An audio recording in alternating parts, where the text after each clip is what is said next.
இப்போ நம்ம இந்த பஞ்ச் ஈவியை டிரைவ் பண்ணி எப்படி பெர்ஃபார்ம் பண்ணுது அப்படிங்கிறத நம்ம பார்க்கலாம். நம்ம இப்போ இருக்கிறது ஒரு ஹைவே தான். மார்னிங்லேருந்து நிறைய சிட்டிக்குள்ளேயும் ஓட்டியிருக்கிறோம், ரொம்ப அன்ஈவனான ரோட்லேயும் ஓட்டியிருக்கிறோம். ஸோ ஓவராலாக பெர்ஃபார்மன்ஸ் எப்படி இருக்குது அப்படிங்கிறத இப்போ நம்ம பார்க்கலாம். ஃபஸ்ட்டு ஒரு லான்ச் கொடுப்போம்.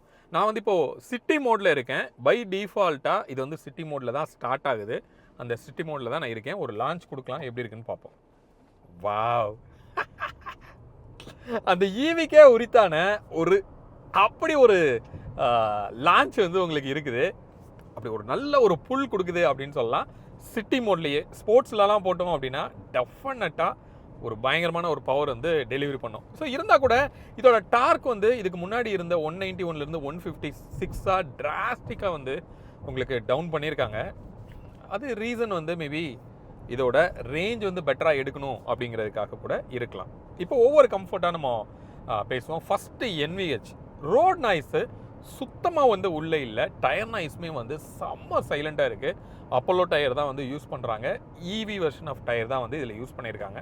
அதனால பெருசாக நமக்கு ரோட் நாய்ஸ் உள்ளே இல்லை, வின் நாய்ஸும் நமக்கு இல்லை. ஆம்பியன்ஸுமே வந்து சூப்பராக வந்து உங்களுக்கு இன்சுலேட் பண்ணியிருக்காங்க. யூஸ்வலாக ஈவினா ஒரு மாதிரி வான ஒரு சவுண்ட் வரும் இல்லையா, அது எதுவுமே இல்லை. இன்னொரு பியூட்டி என்ன அப்படின்னா, யூஸ்வலாக ஈவியில் ஒரு மாதிரியாக தலை சுற்றுற மாதிரி ஒரு ஃபீல் இருக்கும், ஒரு காஸ்ட்ரோஃபோபிக்காக ஒரு மாதிரியான ட்ரௌசினஸ் வந்து உங்களுக்கு இருக்கும். பட் இந்த பஞ்ச் ஈவியில் அது சுத்தமாக இல்லை. கிட்டத்தட்ட நம்ம வந்து ஒரு ஐஸ் இன்ஜின் ஓட்டின மாதிரியான ஒரு ஃபீல் வந்து நமக்கு கொடுக்குது அப்படின்னு சொல்லலாம். அதனால் பர்ஃபெக்டான ஒரு சைலண்ட்டான பர்ஃபார்மன்ஸ் இந்த கார் உங்களுக்கு டெலிவரி பண்ணுது. Next steering. சிட்டிக்குள்ளே நல்ல சாஃப்ட்ராக இருக்குது. நீங்கள் கட் பண்ணுறதுக்கு அவ்வளோ ஸ்மூத்தாக இருக்குது. ஆனால் ஒரு 40 கிலோமீட்டர் பில்டு ஆனாவே பயங்கரமாக ஹார்டாகிடுது. இன்ஃபேக்ட் நீங்கள் ஹைவேல இப்போ நான் வந்து ஒரு 90 கிலோமீட்டர் ஸ்பீடில் நான் போயிட்டுருக்கிறேன். அப்படி ஒரு ஸ்டிஃபாக இருக்குது. இவ்வளோ ஸ்டிஃபாக இருக்கணும் அப்படிங்கிற அவசியம் இல்லை. நம்ம சிங்கிள் ஹேண்டில் ஓட்டுறதுக்கு கொஞ்சம் டஃப்பாகவே இருக்குது அப்படின்னு சொல்லலாம். 2 கையை வச்சு தான் நீங்கள் ஓட்டியே ஆகணும். அந்த அளவுக்கு ஹார்டாக வந்து கொடுத்துருக்காங்க. அது இன்னும் கொஞ்சம் கம்மி பண்ணியிருக்கலாம். தோ ஹைவேல ஸ்டெபிலிட்டி தேவை இல்லைன்னு சொல்லலை, பட் அதுக்காக இவ்வளோ ஸ்டிஃப் வந்து தேவையில்லை. அது கொஞ்சம் ஃபைன் டியூன் பண்ணால் இன்னும் கொஞ்சம் நல்லாயிருக்கும் அப்படின்னு நம்ம சொல்ல முடியும். Next breaking. இதுக்கு முன்னாடி வந்து 4 வீல் டிஸ்க் வந்து உங்களுக்கு இருந்தது. இப்போது ஃப்ரண்ட்டில் மட்டும்தான் டிஸ்க் கொடுத்துருக்காங்க. ரியரில் அதை ட்ரம் பிரேக்காக மாற்றிருக்காங்க. அது நம்ம ஏற்கனவே பேசின மாதிரி ஒரு காஸ்ட் கட்டிங் அப்படின்னு கூட சொல்லலாம். ஓவரால் காரோட காஸ்ட்டை வந்து கம்மி பண்ணுறதுக்காக ஒரு 2 லட்ச ரூபா வந்து கம்மி பண்ணியிருக்காங்க. ஆனால் இந்த பிரேக்கிங் வந்து கொஞ்சம் ரொம்பவே ஸ்பாஞ்சியாக தான் இருக்குது. எனக்கு தெரியல இந்த பர்டிகுலர் காரில் அப்படி இருக்கா அப்படின்னு, பட் நான் ஓட்டின இந்த காரில் கொஞ்சம் ஸ்பாஞ்சியாக இருக்குது. அது மாதிரி நீங்கள் ரிலீஸ் பண்ணீங்க அப்படின்னா அப்படி ஸ்லோவாக தான் வந்து அது ரிலீஸ் ஆகுது. அதனால் பிரேக்கிங் இன்னும் கொஞ்சம் கண்டிப்பாக இம்ப்ரூவ் பண்ணால் இன்னும் கொஞ்சம் கான்ஃபிடெண்ட்டாக நீங்கள் வந்து ட்ரைவ் பண்ண முடியும். அடுத்தது சஸ்பென்ஷன் வேறு லெவலுங்க. சிட்டிக்குள்ளே அப்படி ஒரு சஸ்பென்ஷன் வந்து இருக்குது.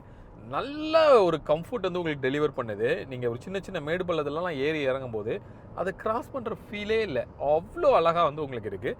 ஹைவேல ஹை ஸ்பீடில் ஒரு சின்ன சின்ன வேவியாலாம் இருக்குது அப்படின்னா அதை அப்படி தூக்கி போடுற மாதிரியான ஒரு சின்ன ஃபீல் வந்து கண்டிப்பாக உங்களுக்கு இருக்கும். பட் ஓவரால் இந்த சஸ்பென்ஷன் அப்படின்னு பார்த்தோம் அப்படின்னா அல்டிமேட்டாக வந்து இந்த சஸ்பென்ஷனோட டிசைன் வந்து பண்ணியிருக்காங்க. இன்ஃபேக்ட் வந்து நம்ம எக்ஸிஸ்டிங் பஞ்ச் ஈவிலே நம்ம பார்த்துருந்தோம். அதே அப்படியே வந்து இங்கேயும் வந்து ரீட்டன் ஆகிருக்கு.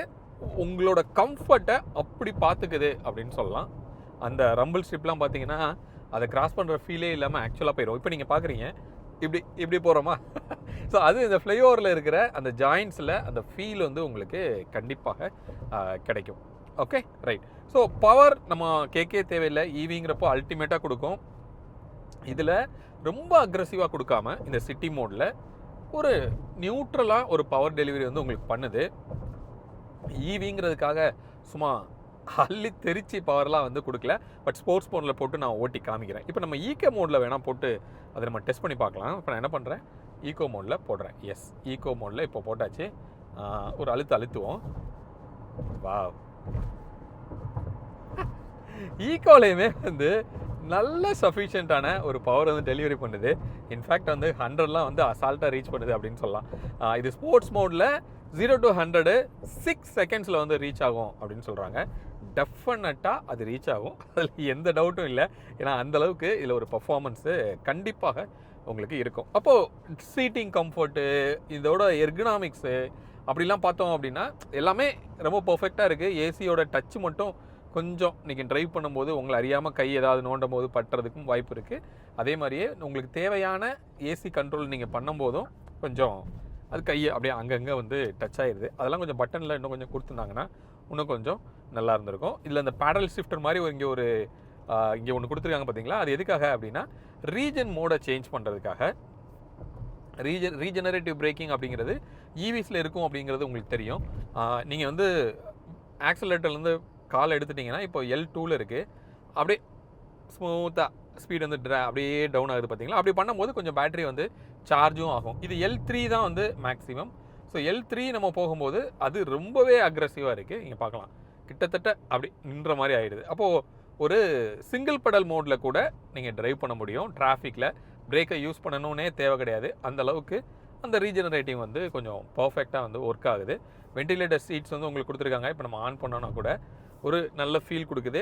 ஷோல்டர் மேலே வரைக்கும் வரல, அந்த ஹாஃப் த வே வரைக்கும் உங்களுக்கு அந்த கம்ஃபர்ட்டு. இந்த ஹீட்டில் இப்போ இங்கே கொச்சினில் அவ்வளோ ஹீட் இருக்குது, அதுக்கு அப்படியே ஒரு செம்ம கூலிங்கோட எஃபெக்ட் வந்து அது கொடுக்குது. அது நல்லா இருக்குது. சீட்டோட கம்ஃபர்ட் நல்லா இருக்குது, அண்டத்தையுமே வந்து நல்லா இருக்குன்னு சொல்லலாம். இப்போ ஓவராலாக டிரைவபிலிட்டி அப்படின்னு நம்ம பார்க்கும்போது ஒரு நல்ல கம்ஃபர்டபுளான ஒரு ஃபீலு ஈவன் ஹைவேக்கும் சரி சிட்டிக்கும் வந்து இது டெலிவரி பண்ணுது.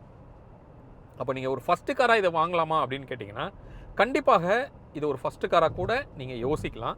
இந்த வீடியோவோட எண்டில் இப்போ நாங்கள் காலையிலேருந்து ட்ரைவ் பண்ணிகிட்ருக்குறோம், எவ்வளோ எனக்கு ரேஞ்ச் கிடைச்சது அப்படின்னு கூட உங்களுக்கு கூட நான் கால்குலேட் பண்ணி சொல்லுவேன் இந்த வீடியோட எண்டில். அப்போது இதுவே ஃபஸ்ட்டு காராக நம்ம வச்சுருக்கோம் அப்படின்னா இது சப்போர்ட் பண்ணுமா அப்படின்னு கேட்டால் 4 பேர் இருக்கிற ஃபேமிலிக்கு இது ஒரு நல்ல கம்ஃபர்டபுளான ஒரு ஃபீல் கொடுக்குது இந்த காரு. ஒன்லி திங் இது ஒரு ஈவி அப்படிங்கிறது தான் வந்து இது ஒரு சின்ன நெருடல் அப்படின்னு சொல்லலாம். ஏன்னா ஐஸோட பஞ்சில் நம்ம கொஞ்சம் அந்த இன்ஜினோட வைப்ரேஷன் நாய்ஸ்லாம் இருக்கும் அப்படின்னு நம்ம இன்ஃபேக்ட் இப்போது ஃபேஸ் லிஃப்ட் ஆன பஞ்சில் கூட நம்ம பார்த்தோம். பட் அதில் டர்போ ரொம்ப நல்லா இருந்தது அப்படின்னு நம்ம பார்த்துருந்தோம். பட் இதில் அந்த இன்ஜினை தூக்கி போட்டுட்டு அப்படியே ஒரு மோட்டரை வச்சா எப்படி இருக்கும், அந்த பஞ்சில் அந்த இன்ஜின் மட்டும்தான் நமக்கு ஒரு சின்ன பிரச்சனை. பட் அதை எடுத்துட்டு ஒரு மோட்டரை வச்ச உடனே இந்த வண்டி வேறு லெவலில் வந்து உங்களுக்கு இருக்குது. அப்போது ஒரு 12.5 lakhs வந்து எக்ஸ்ஷோரூம் காஸ்ட் டாப் அண்டே நான் சொல்கிறேன்.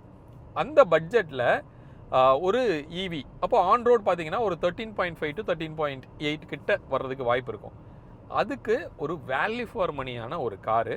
நீங்கள் சிட்டிக்குள்ளேயே ஒரு மாதத்துக்கு ஒரு 700-800 கிலோமீட்டர் ஓட்டுவீங்க அப்படின்னா ₹1 பெர் கிலோமீட்டருக்கு உங்களால் இதை ரன்னிங் காஸ்ட் வந்து அச்சீவ் பண்ண முடியும். அந்த அளவுக்கு இதோட ரன்னிங் காஸ்ட்டை நீங்கள் டிராஸ்டிக்காக டவுன் பண்ண முடியும். ஈவி தான் ஓட்டுறங்கிற ஒரு ஃபீல் இல்லாமல் நாங்கள் இப்போது 71% இருக்குது, நான் 100%ல் எடுத்தேன். நல்ல ஒரு ரேஞ்ச் வந்து சஸ்டெயின் ஆகுது. இருந்தாலும் அந்த ரேஷியோவை நான் கால்குலேட் பண்ணி காமிக்கிறேன். அப்போ ஓவராலாக இந்த பஞ்ச் ஈவி அதாவது இந்த ஃபேஸ் லிஃப்ட் ஆனதுக்காக அப்படின்னா அந்த பேட்ரி மட்டும்தான் கொஞ்சம் இம்ப்ரூவ் ஆகிருக்கு.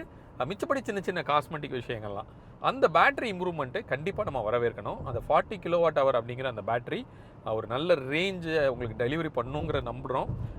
ப்ராக்டிக்கல் லைஃப்பில் ஒரு 350 வரைக்கும் எடுக்கலாம். அப்போ நீங்கள் ஒரு லாங் ட்ரைவ் போகிறீங்க, 500 கிலோமீட்டர் உங்களோட ட்ராவல் இருக்குது அப்படின்னா நடுவில் ஒரே ஒரு சார்ஜு, அதுவும் 65 kW சார்ஜரில் இது ஆகிற மாதிரி கொடுத்துருக்காங்க. இதுக்கு முன்னாடி 50 kW தான் ஆகும் அப்படிங்கிறது நமக்கு தெரியும். அப்போ 65ங்கிறப்போ 0 to 80 க்ளோஸ் 25 மினிட்ஸில் சார்ஜ் ஆகும் அப்படின்னு சொல்கிறாங்க.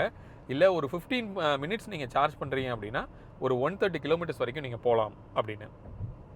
அப்போ உங்களோட பிரேக்கை அந்த ஒரு பிரேக்ஃபாஸ்ட் டைமோ லஞ்ச் டைமோ அதில் நீங்கள் கரெக்டாக பிளான் பண்ணிங்க அப்படின்னா அந்த பிரேக் முடிக்கிறதுக்குள்ளே இது ஃபுல் சார்ஜ் வந்து ஆகும். அப்போ அந்த ஈவியோட இன்ஃப்ரா அப்படிங்கிறது மட்டும்தான் ஒரு கொஸ்டின். பட் இப்போ நிறையா ஹைவேஸில் வந்து அதுவும் அவைலபிளாக இருக்குது. அப்போ ஃபஸ்ட்டு காராக இந்த பஞ்ச் ஈவியை நம்ம வந்து டிசைட் பண்ணலாமா அப்படின்னு கேட்டால் அஃப்கோர்ஸ் தைரியமாக டிசிஷன் எடுக்கலாம் அப்படின்னு சொல்லலாம். டாட்டா தயவு செஞ்சு சர்வீஸ் மட்டும் நல்லா கொடுத்துட்டீங்க அப்படின்னா இது வந்து ஒரு சக்ஸஸ்ஃபுல் ப்ராடக்ட்னு சொல்லி நம்ம சொல்ல முடியும். ஏன்னா இதோட பஞ்ச் ஈவி லான்ச்லேயே நான் சொல்லியிருப்பேன், டாட்டாவோட ப்ராடக்ட்டில் இது முற்றிலும் மாறுபட்ட ஒரு ப்ராடக்டாக வந்து உங்களுக்கு இருக்கும். செமையான ஒரு கம்ஃபர்ட்டு, செமையான ஒரு பெர்ஃபார்மன்ஸு இந்த கார் டெலிவரி பண்ணுது, வேறு லெவலில் இருக்குது அப்படின்னு கண்டிப்பாக நம்ம சொல்லலாம். ஹோப் இந்த வீடியோ இந்த பஞ்ச் ஈவி இந்த ஃபேஸ் லிஃப்டான இந்த காரோட கம்ப்ளீட் டீட்டெயில் உங்களுக்கு கிடைச்சிருக்கும் அப்படின்னு சொல்லி நான் நம்புகிறேன். மீண்டும் அடுத்த வேறு ஒரு வீடியோவில் உங்களை வந்து நான் சந்திக்கிறேன். அது வரைக்கும் உங்களிடமிருந்து விடைபெறுவது உங்கள் பிர்லா. பாய்.